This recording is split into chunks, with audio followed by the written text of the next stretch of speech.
we all watched Juan Smith and Danie Rossouw sort of growing up in that area. For you, what is like watching those two, Fran? Because I mean, two different type of players. And Juan Smith, I mean, the guy was like he spent so much time with the Cheetahs, being man of the match and losing causes, and obviously in 2007 he was fantastic. And Danie Rossouw playing eighth, and those two together in the same side. I mean, that was brilliant to watch.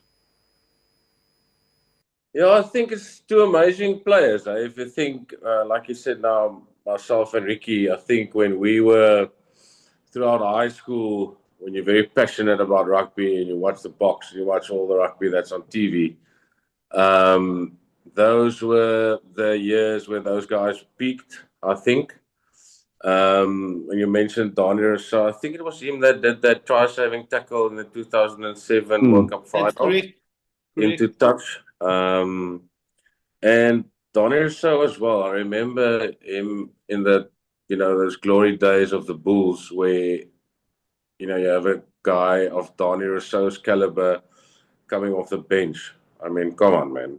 Think about how that must feel and what positive that is as on your team, impact that has on your team.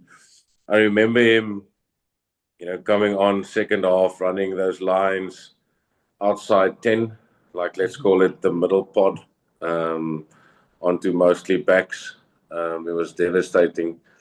And yeah, Juan Smith, if you think of him, you can't think of anything else than his straight arm handoff. I think how many guys has he handoff in his career? Also a big Springbok career. I think he's 70, 80 odd caps for the Boks.